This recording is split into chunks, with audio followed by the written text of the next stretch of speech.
Hey guys, welcome to Dota Elementary.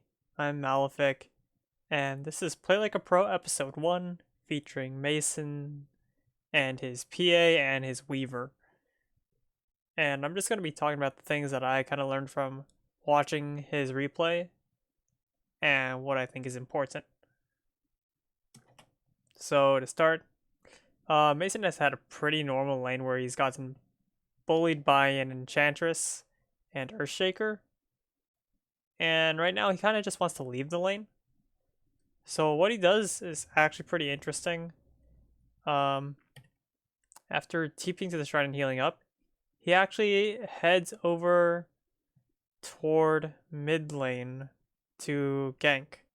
There are two things that this allows him to do. The first is to make sure he doesn't waste his time when he's trying to leave the bottom lane. Because normally, the way you escape a bad lane is by walking to the opposite side of the map, or by jungling. But Mason doesn't want to jungle yet, so he needs to walk to the opposite side of the map. And he does it while ganking, because then he's able to shut down the enemy carries or mids while he's doing it. So there's something else I want to take note of here. When Mason comes to gank, he isn't doing it without being safe. He's still essentially taking safe farm, because on the minimap you can see they have 5 heroes rotating to kill 1 invoker. Meaning that even if the enemy TP's in, they're still going to be able to kill whoever TP's in, and Mason won't die.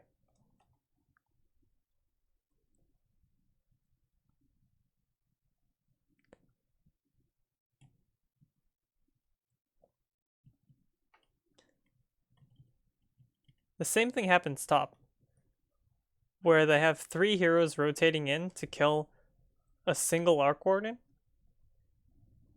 And then they also have SF rotating up in case any TP rotations come. So again, this is a safe gank.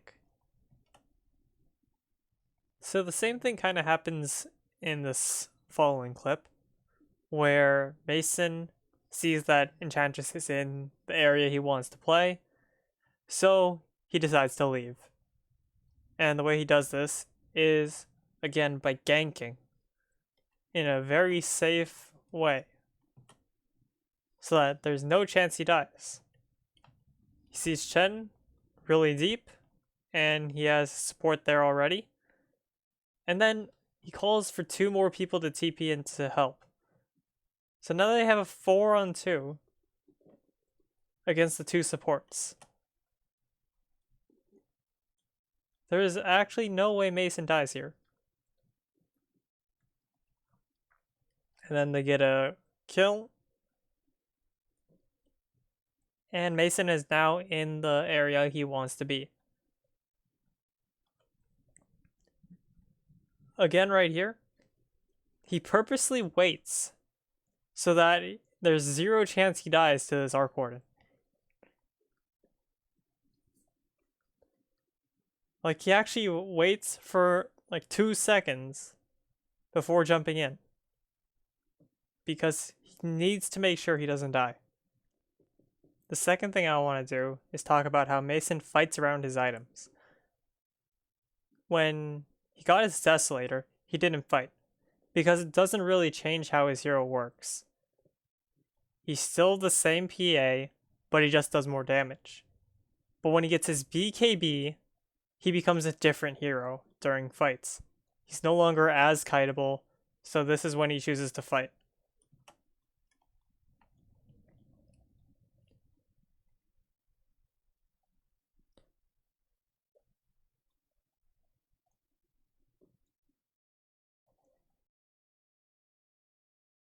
While this fight doesn't end up working out for his team, it still is the right idea.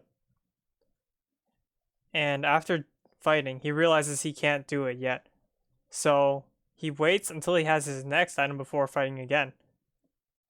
He doesn't try to go and fight them again because there's no point. Like, the hero that he is right now doesn't win against their team. As soon as Mason gets a Skull Basher, he does try to fight. Because Skull Basher prevents him from being kited by their strongest heroes. This is literally seconds after he gets Skull Basher. He immediately tries to take a fight with his Power Spike.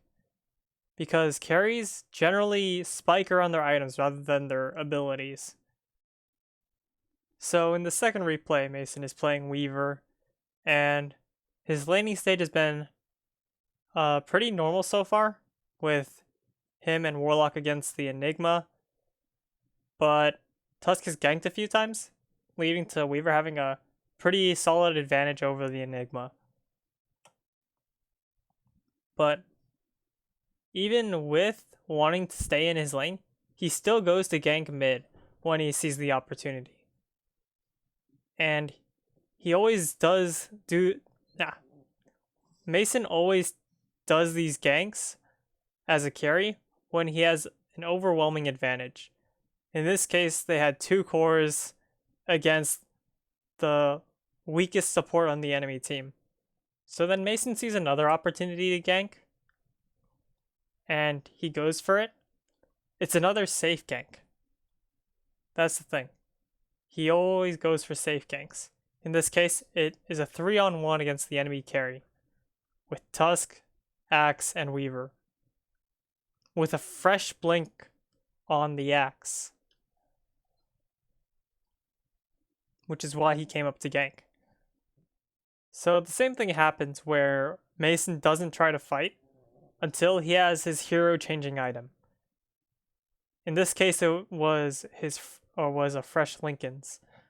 Before that, all he had was a Maelstrom, which doesn't change how his hero works. Again, it just gives him more damage and allows him to farm.